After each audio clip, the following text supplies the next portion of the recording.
this way out. Hey, yaro. Da Allah ka ga ala mai gyaran waya. See this man. What are you saying? See. Yaro, ala mai gyaran waya. Nake tambayan ka yaro. Zan ga yan mai gyaran wannan wayar ta wani. What is gyaran waya? What is gyaran waya? Talk with English, Allah. Gyaran waya. Yaro, banjin me kake cewa? Sorry. A gaban mu ka taso, a gaban mu yaro.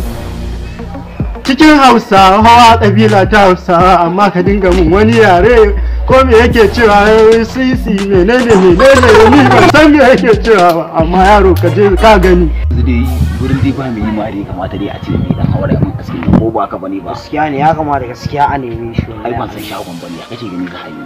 Shikenan da ya dudduwa ai muna nan wurin da yana wucewa.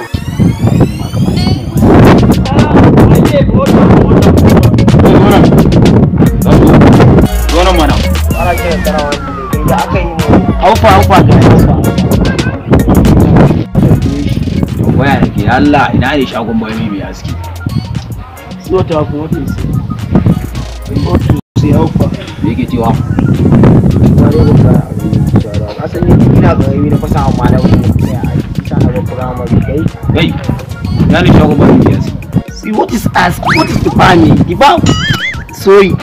Me from England, me. Sorry, Allah. Hey.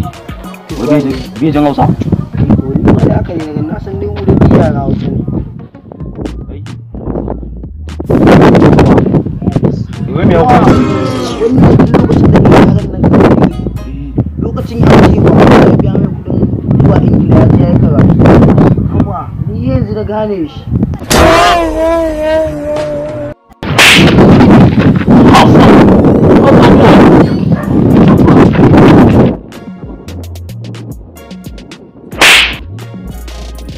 My phone!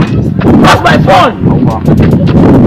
Ba kace ce mu mutane ko? Bros, yana daidai kullun laure mai dan waki bro. Daidai kan kullun laure mai dan waki. Karamin shege. Kace kai shege ne. Ashe ga mu ke wata fa an ga mai ba san me wata fun ba. Ruwa me wata ba ni ka san ban san ta ba. Wata yana da fa wai ina da fa wai ina zan je ke ga mun dan shege ya karsa.